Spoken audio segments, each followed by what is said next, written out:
Hello viewers, आप देख रहे हैं जागरण जोश और मैं हूं आपके साथ सिमरन राजपाल। आज हम बात करेंगे एक ऐसे हादसे की जिसने इंसानियत और औद्योगिक सुरक्षा यानी कि इंडस्ट्रियल सेफ्टी के इतिहास पर एक गहरा और ना मिटने वाला दाग छोड़ दिया। हम बात कर रहे हैं भोपाल गैस ट्रेजेडी की।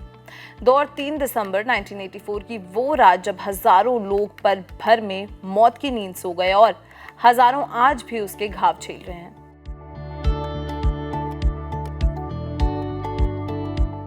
ये कहानी शुरू होती है भोपाल मध्य प्रदेश में स्थित यूनियन कार्बाइड इंडिया लिमिटेड यानी कि UCIL के कारखाने से। ये एक पेस्टिसाइड बनाने वाली फैक्ट्री थी जो एक American company union carbide corporation यानी कि UCC की सब्सिडियरी थी।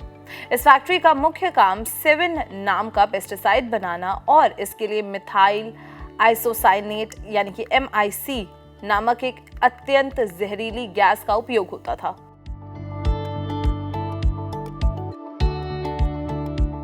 इस भयानक हादसे के पीछे कई कारण थे। MIC गैस को हैंडल करने के लिए जो डिजाइन बनाया गया था वो अत्यधिक खतरनाक था। कई टैंक्स आपस में जुड़े थे जिससे लीक का खतरा बढ़ गया था। जब गैस लीक होना शुरू हुई तो उसे रोकने के लिए सिर्फ एक ही स्क्रबर था जो इतनी मात्रा में गैस को न्यूट्रलाइज करने में बिल्कुल असमर्थ था।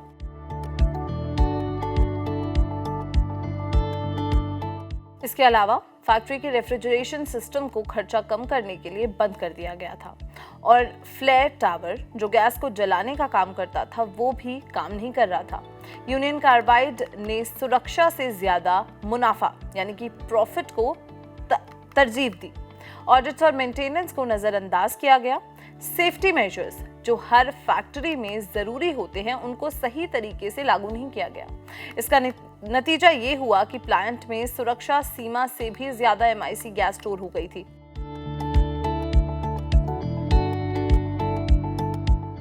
सेकेंड दिसंबर 1984 की देर रात एक केमिकल रिएक्शन शुरू हुआ जिसने MIC गैस का दबाव को बढ़ा दिया।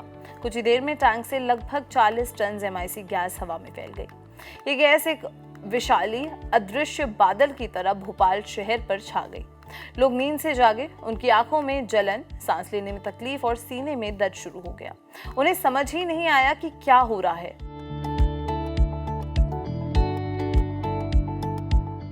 अगली सुबह तक हजारों लोग दम घुटने से या जहरीली गैस के असर से मर चुके थे। जो लोग बच गए उन्हें भी घाव, आंखों में केमिकल बर्न्स और सांस से जुड़ी समस्याओं का सामना करना पड़ा। भोपाल के हॉस्पिटल्स जो ऐसे हादसे के लिए तैयार नहीं थे, मरीजों की बढ़ती संख्या को संभाल नहीं पाए। डॉक्टर्स को भी MIC पॉइजनिंग के इलाज के बारे में ज्यादा जानकारी नहीं थी।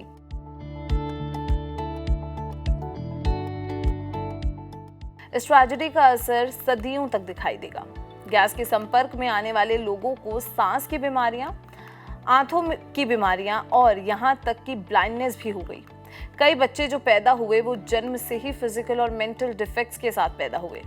गैस के साथ साथ दूसरे टॉक्सिक केमिकल्स ने मिट्टी और जमीन के अंदर के पानी को भी दूषित कर दिया। कई सालों बाद भी वहां का पानी और मिट्टी जहरीली है जिससे वहां के लोगों और जानवरों के स्वास्थ्य पर असर पड़ रहा है।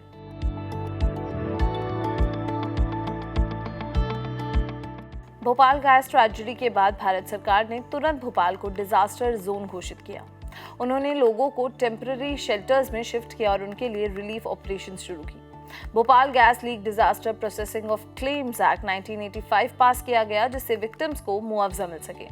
1989 में सरकार ने यूनियन कार्बाइड कॉरपोरेशन के साथ $470 मिलियन का सेटलमेंट किया जिससे कई लोगों ने बहुत कम माना और इसकी कड़ी आलोचना की।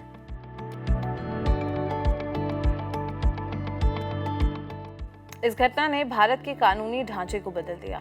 एनवायरमेंटल प्रोटेक्शन एक्ट 1986 पास किया गया जिसने सरकार को पर्यावरण की सुरक्षा के लिए नए अधिकार दिए।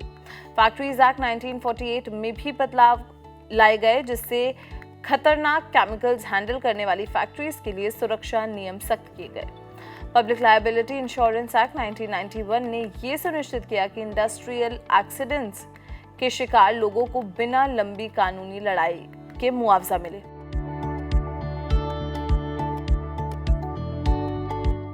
भोपाल गैस ट्रेजेडी सिर्फ एक हादसा नहीं, ये लालच, लापरवाही और जिम्मेदारियों से भागने का एक नतीजा था। यह हमें सिखाता है कि इंसानी जिंदगी की कीमत किसी भी मुनाफे से बड़ी है।